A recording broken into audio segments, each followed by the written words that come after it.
Welcome to Focus on Suppliers. I'm Blake Woolsey. And I'm Jarrod Davis. And we are so happy that you have joined us for this show. We're going to be focusing on making a fresh start. I had a great interview with Lee Dixon of Trimino, and he was talking about moving from a larger company for which he spent most of his career to a smaller, more nimble company and the challenges that you face in making that transition. Now, Blake, did you get a chance to attend the Network of Executive Women's meeting that we had very recently? I didn't, but they're a great organization. They are, and they had a special speaker, Dr. Ella Bell, this year. We had a wonderful interview with her, great tips on leadership. I had an opportunity to visit with Kristin Murphy of IdeaStream, and we talked a lot about the idea of innovation and how, as a company, they approach it with a really unique way, with thinking of not reinventing the wheel. I really think you're going to enjoy what she has to say. And for everyone, it doesn't matter whether you're presenting to 1,000 people or presenting to your boss, Gwen Renich has some wonderful tips on presenting yourself. Focus on Suppliers starts now.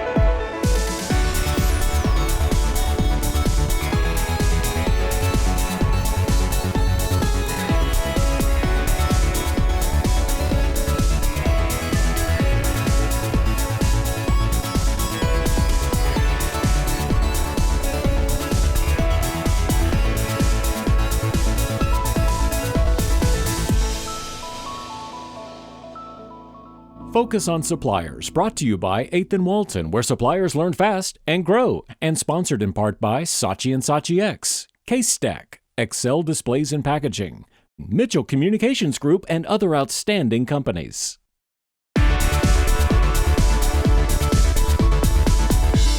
Hi, this is Jarrod Davis. We're here at the John Q. Hammond Center, and I'm joined by Dr. Ella Bell, who's going to be speaking to the Northwest Arkansas Network of Executive Women coming up tomorrow. Dr. Bell, thank you so much for joining us. I'm delighted to be with you. Would you tell us a little bit about your support for the Network of Executive Women? I think it's an incredible organization that brings women together, smart women, savvy women, women who bring a lot to their companies to learn, to grow, to develop with each other, and to really build a strong, supportive network of allies so that you're not feeling alone, you're not feeling isolated, and that you know that there's another woman that's got your back. That leadership is so important. In your experience, what is the real key to being an effective leader? Bringing yourself to the table, bringing your whole self to the table, and knowing who you are. You can have a boatload of skills. All smart corporate people have skill sets, and they've worked hard to develop them. The masterful ones, the ones that are really good, know how to use themselves as their best tool in developing relationships and influencing people, in creating visions, in really bringing people on board. And you've got to know who you are to do that. You can't be flip-flopping all over the place. You've got to have integrity. You've got to create and build followership. And people nowadays, they're not going to follow you unless you really are bringing integrity to the table. So that's all of knowing who you are and how you use your best assets, how you use yourself as your best asset. And if I'm going to follow you, I need to believe in you. I need to have some trust in you. It's not that you're going to have all the answers. It's not that you're going to be able to pay me all that well all the time. But what you do have, if you want the best of me, I need to see the best of you. So that authentic wisdom that you bring, that authentic style, that really real deal, what you see is what you get. And not, just trying to be political, but trying to be real, trying to be caring, trying to be nurturing, trying also to be able to answer to the hard line, to really bring in knowledge, wisdom, key decision-making, knowing how to make decisions, knowing how to take risks. That's all part of authenticity and being able to really show it.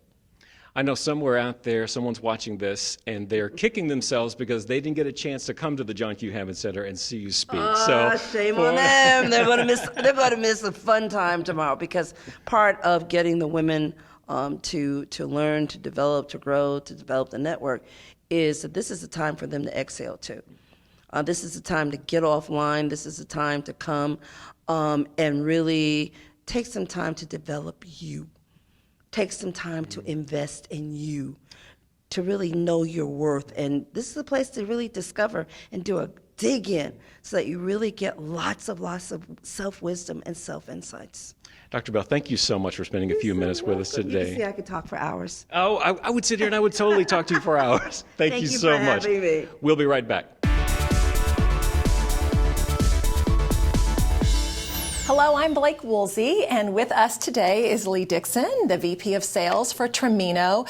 Tell us about this product that you all have. It's been around now for about 2.5 years, yes? Yep. Trimino is it's based in Guilford, Connecticut. We have 4 flavors. It has 7 grams of protein, 28 calories. That's all from the whey isolate. Vitamin B complex, amino acids, helps curb your appetite and boost your metabolism.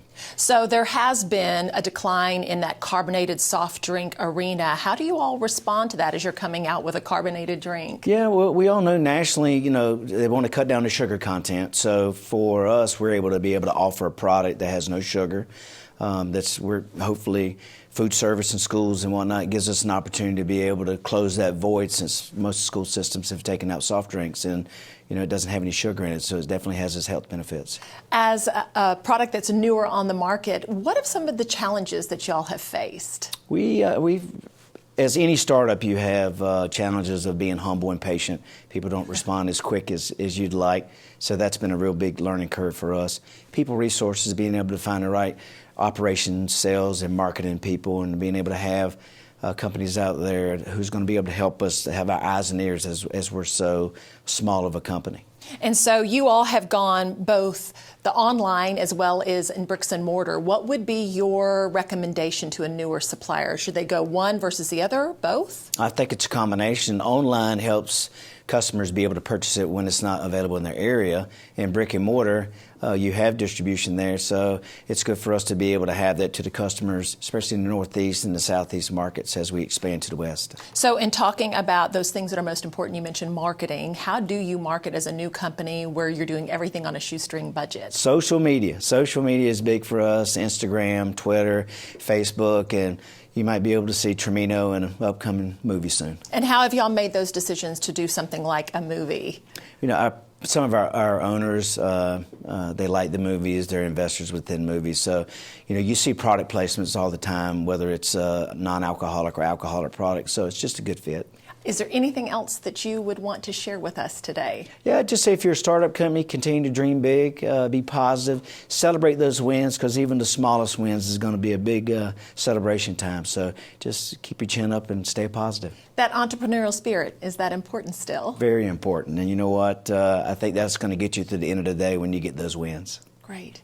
Lee, thank you for being with us today. Thank you. Yes. And we'll be right back.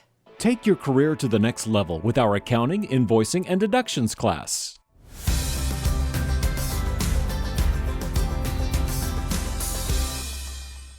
January is the ideal time to look ahead. These 3 trends could pay off big for your brand in 2017. The future of cross-device marketing looks good. By 2020, usage is expected to triple. To make the most of it, remember that consumers expect UI consistency across every platform. And with devices improving, so is the artificial intelligence within them. Developers are creating chatbots that talk to consumers, and soon shoppers will be able to verbally speak to these bots. Ironically, you'll be using AI to give your brand a human touch. However, as online retail becomes more human, physical retail becomes more digital. Wi-Fi-enabled stores can utilize beacons to send shoppers messages relevant to the products around them. These shopping-changing technologies can be a little overwhelming, but if you focus on the future, you're already ahead. K-Stack, the leader in collaborative retail consolidation programs. We offer the supply chain expertise needed to navigate the challenges of selling products with the world's largest retailers. And we provide customers with a customizable, scalable, environmentally sustainable supply chain with the same advanced technology typically used by larger rivals. By leveling the playing field, K-Stack lowers distribution costs and increases overall margins. K-Stack, retail logistics is what we do. Bentonville Plaza, across the street from the Walmart home office. The best office location offers proximity and services like no other business complex in the area. Call 479-200-1112 today. If you need answers and you need them now, chat with us. Talk with our experts online during business hours, Monday through Friday. They'll quickly help you find what you need or point you in the right direction. Go to 8thandwalton.com/chat. We can help. Whether you're in a meeting pitching a new idea to the boss or making a presentation to an auditorium of 1,000 people, the way you present yourself is essential. We're very honored today to be talking with Gwen, Renich, who is in town with Vistage Worldwide, and you're going to be speaking with local Northwest Arkansas executives this week. I'm looking forward to it. And it's not my first time that I've been in Arkansas, but it's always a privilege to come back here. I would tour the state of Arkansas, speaking in Fayetteville and Fort Smith and Little Rock, and it's been a while since I've been back, and I cannot believe how it's grown. It is booming here. It's on fire. And that has brought more executives to this area, and I know that's what you specialize in. What are you seeing, Gwen, as far as an executive needing to make these powerful presentations? Why is that so essential? And let's get off the word presentation, too, because a lot of people do think that because we're going to be making a presentation, that it's got to be to a big group of people. You and I are making a presentation to one another. We're presenting one another. When we first met out in the lobby, we were checking each other out, thinking, does he have the power to be asking me the questions here? You're wondering the same thing. And we make those quick impressions these days in 1.5 seconds. It used to be 30 seconds. That is less time than an elevator door shutting. We've made those kinds of impressions. So it's important that as communicators, whether we're giving a presentation, a talk, one-on-one, having a conversation like we are now, or one to several, one to a large group, that we're not giving away credibility. What are the qualities that you see in a powerless executive?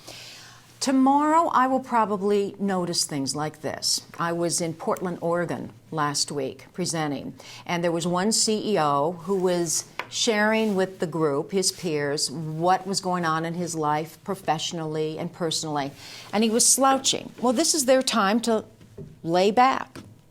They're not in their role, and I'm thinking, yes, it is time to lay back and get relaxed. But we're talking about correct posture. I'm very relaxed right now, but I keep my back straight. If there's an armrest on this chair, I might lean or slant to one side or the other. And it's a healthier way of sitting, and it keeps your energy up. I'll notice tomorrow probably space fillers, a lot of ums and ahs and you knows, or lack of eye contact. These are people who have grown together, who've shared some important and impactful events in their lives and want to find out, what have you done as a CEO or executive when you've been faced with a situation like this? And yet, they'll forget about eye contact. They'll look down at the middle of the table or look across the room. They won't encompass the whole group who's sitting there listening to them. I'll notice things like that. I'll notice monotone voices. And it's important as a leader that we have some vocal variety, so we can intrigue our listeners and motivate and inspire them. Those are some of the things that I'll notice. We have people who are watching who may have their presentation down pat. They know it backwards and forwards, but I know one of the things you stress is that no two audiences are the same, whether it's one person or 1,000 people. So what is it that you tell people about getting used to a different audience with the same presentation? The one thing that I'm already going in with is, how many people am I talking to? What part of the country am I talking to? What's the culture here? I was talking to a group in the Midwest, and I remember calling up my husband, and I said, I talked to my first group of dead people. And he said, well, what are you talking about? I said, I didn't even think they were breathing. I really had to look at the chest to see if there was oxygen coming in and out, because there was movement. And for me then, that said to me, hold back, because I don't even drink coffee because of the energy that I have. And I inherited my energy from my father. It was very much the same way. But I don't drink coffee on their behalf. And I take a look at, number one, the culture in which they work. Number two, the region. And number three, I also tailor it as we're going along to see, am I doing okay? Are you learning? How can I help you be better? What are some questions that you have for me? But a lot of it is homework, preparing ahead of time, asking, like I've got 20 questions I ask a client before I even go in to find out, what is this audience like? Are they college educated? Are the majority? Are they not? Did they want me to come in, or did they have to take up a donation to get me come in? Whatever it might be. But I ask a lot of questions before I go in. Is there a way, Gwen, to make any presentation just a surefire winner regardless of the material? If you wrote down the word rehearse and you cross out the last 2 letters of rehearse, what do you have? Rehearse. Rehear. Rehear. Rehear. Rehear it out loud. Familiarize yourself with it. I don't want anybody to memorize. That could be deadly. But I do want you to familiarize yourself with your content. And then if you forget something, like I've done about 500 times here today, forget something, I know where to string it in later. I'm familiar with it. And also, I think one of the best resources is put yourself in front of a camera. Put yourself, because along the way, we're going to pick up these idiosyncrasies and these quirks and these habits by default. Like right now, I'm trying to get rid of what a former best friend told me I had adopted, a barracuda face. Yes, I said former best friend. She was in one of my public audiences, and she said, when did you develop this barracuda face? I said, what are you talking about? She says, when you ask a question, or when a question is asked of you, you're focusing on that person, and you suck in your cheeks. Now, I'm not going to show you going where you show me. No, I won't, because I'm in the process of trying to get rid of this. But I feel my muscles in my cheek area constricting right now, contracting like, she could have said a cute little goldfish or something, but she said barracuda. I get this serious look on me. And I'm trying to overcome that now. We're human. We pick up these things. I would want you to get yourself in front of a camera as you're hearing it out loud and practicing. And then play it back and notice what you're doing that's really good, because there definitely will be things, and then what you're doing that's taking credibility away. Gwen, Resick, Renich, this has been a pleasure. Thank you so much for your time today. You're welcome, and the pleasure's all mine. We'll be right back. Don't miss our new fun podcast, the 8th and Walton Conference Call. What if you created a town today? What would that town stand for? What matters and what would stand out? And where would you find this new town? Bentonville, Arkansas. Visit Bentonville, a new American town. Bentonville Commerce, less than 1 mile from the Walmart home office. You'll love the convenience, amenities, and customized options Bentonville Commerce offers. For more information or a tour, call 479-200-1112 today. You just had your buyer meeting. Now there's follow-up to do. Maybe your buyer wants more on seasonal sales, or invited you to prepare a joint business plan or set up a date for your line review. 8th and Walton can help. Our experts work with you one-on-one in a confidential setting to prepare for your next buyer meeting. The classes we offer help you too. ReaderLink, supply chain management, inventory management, taught in cities across the country, in Canada, and in Latin America. So before your next buyer meeting, contact 8th and Walton. Then relax, knowing that you will be ready. So as we start off this new year, there are new ideas and new thoughts of innovation, and we are lucky today to have a company with us, a representative from IdeaStream, Kristin Murphy. You are the Director of Consumer Insights, and we are really, really excited to have you here today and share your story. Thank you for having me. So I understand the company was started with no product, no brand, and no customer. What did y'all begin with? How were you founded, and what were you founded on? We were founded on serving the customer and saying yes to the consumer, because ultimately by doing so, our success will follow. Couple that with a healthy dose of speed and innovation, and that is how our products and brands came to life. Which that tickles me, saying innovation and speed, because often those are not intertwined together, so that obviously must be important in serving the customer. But talk just a little bit about innovation, because every company defines innovation. It's obviously a word we're using quite a bit in our world today to stay ahead of the customer. How do you all view innovation? Innovation is as simple as not reinventing the wheel. It's finding solutions to consumer needs, often ones that she doesn't even realize that she has. I have a great example of that. We all go to the beach or the pool. We're getting ready to get in the water. We have expensive electronic devices with us, our money, our keys, and there's no place to put them other than our shoe. So we developed a simple waterproof locking pouch with a tether that tethers to your pool chair so that you don't need to be concerned of who may be taking your valuables while you're enjoying time with your family. Because they have to take the whole chair if they're going to take it, right? Exactly. I love that. That is great for folks who are going to be out, especially this late spring and summer. But you do have also a great example of one product in one category. Talk about that and how you stay connected to Walmart. Certainly. So in one particular department at Walmart, we have one product. It's a locking medicine box that we're partnering with the National Family Partnership on to lock up your meds to prevent prescription abuse. One item, one category. And oftentimes the challenge becomes the merchant may not want to hear from you on a regular basis. You have one SKU. So how do you stay connected? Well, it can be as simple as just doing a quarterly comp shop. Get out, shop like the consumer, get into the store, see what the competition has, see what Walmart's carrying. Provide those insights back to your merchant, because ultimately the health of that entire category is the health of your business and your one item. How else can you stay connected as a smaller supplier, especially for those who are really new? What would you recommend to them?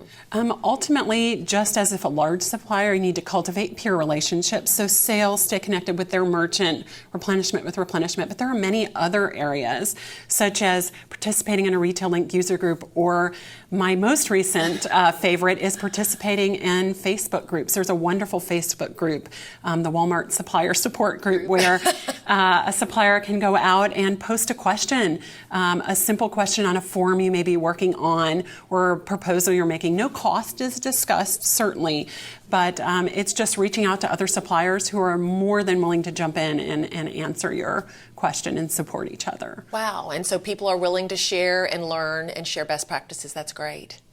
Absolutely. Kristin, thank you for being with us. I think you've shared some things that our suppliers will love hearing, so we appreciate your time today. Thank you so much. And we'll be right back. 8th and Walton is always looking for new ways to support the supplier community. One of the latest offerings in 2017 is a comprehensive analytics class. I know absolutely nothing about this, which is why I've invited my friend Chris Koerner, who is our Educational Development Advisor here at 8th and Walton. He's in the Funhouse. Thank you for being here, Chris. Thank you very much for having me. You bring a wealth of experience to this role, and I know you've taken a lot of time to develop the program. So tell us about your passion for this and what we can expect. Jarrod, I am very excited about this program. I've been in the CPG world for 30 years, very different roles, sales, analytics, finance, but I keep coming back to the analytics piece, and that's where my passion is. It excites me to think about how you can grow the business, how you can come up with ways to identify category growth through analytics, to take some of those skills you have with numbers and aptitudes for that, but again, to build that story. So that's why I'm excited to offer this class.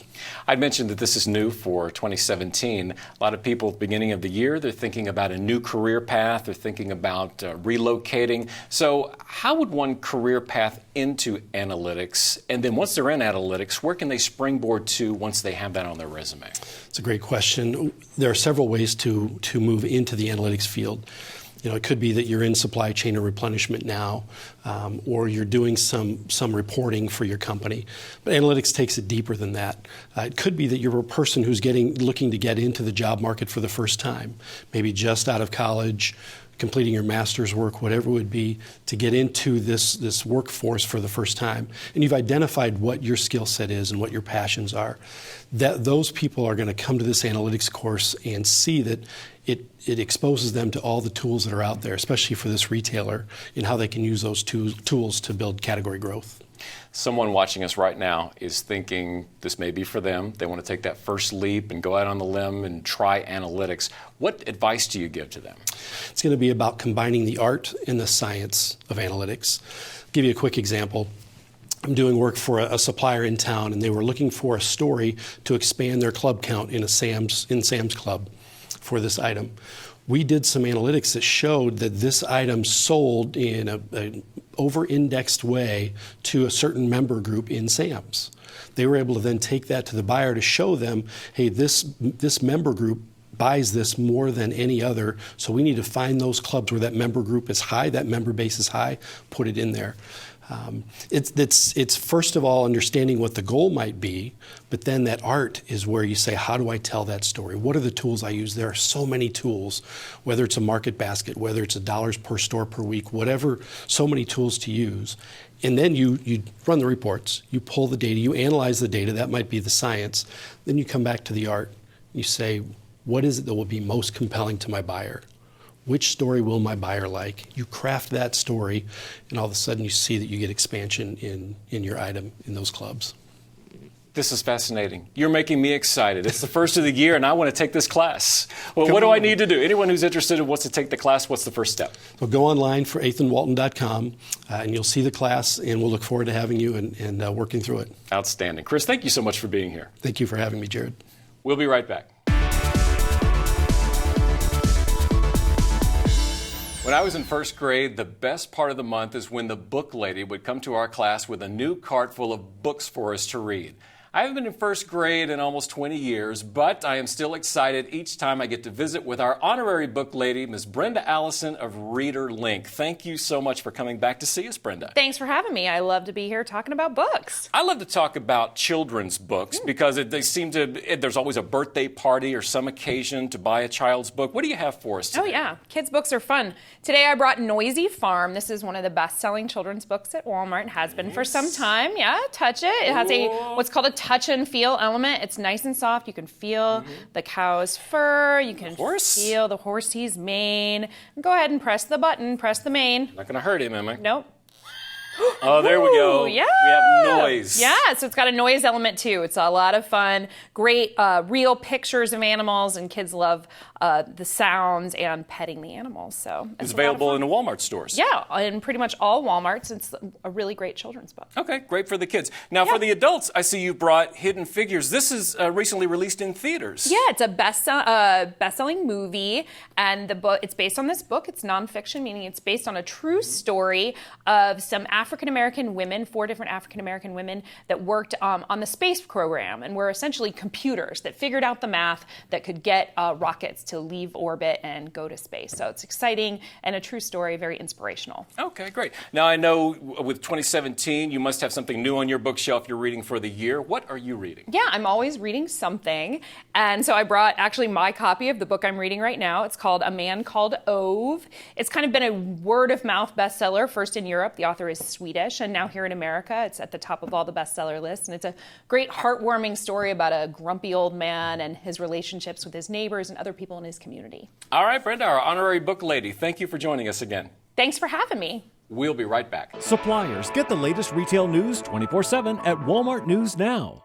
K-Stack, the leader in collaborative retail consolidation programs. We offer the supply chain expertise needed to navigate the challenges of selling products with the world's largest retailers. And we provide customers with a customizable, scalable, environmentally sustainable supply chain with the same advanced technology typically used by larger rivals. By leveling the playing field, K-Stack lowers distribution costs and increases overall margins. K-Stack, retail logistics is what we do. If you need answers and you need them now, chat with us. Talk with our experts online during business hours, Monday through Friday. They'll quickly help you find what you need or point you in the right direction. Go to AthanWalton.com/chat. We can help. Our guests enjoy staying at the 21C Museum Hotel and hosting dinner, meetings, and product launches there. So what were some of your biggest takeaways from the show? I really loved talking with Dr. Ella Bell, and I thought it was great that as she was addressing the network of executive women, she stressed how important it is that you are your own greatest asset. Excellent leadership tip. And then with Gwen Renich, which was a little nerve-wracking just because she's so great, and I thought that she was analyzing me. Under the microscope, of course. Exactly. But the wonderful thing is you have to know your audience. It doesn't matter whether you're going in to talk to your boss or whether you're delivering a presentation to 500 or 1,000 people. one audience is always different from another one, so you have to know that audience and adjust appropriately. Right, and I loved what Kristin Murphy had to share from IdeaStream about the idea that they have a number of products, but in one of their products is in one category all by itself, and how because they have that one product, they've been doing insights and research and sharing that back with Walmart in order to stay visible with them. So thank you for joining us for this show. And don't forget to follow us on Facebook and YouTube. And LinkedIn and Twitter. We hope that you come back next week to watch the episode on the Super Bowl. We'll see you then.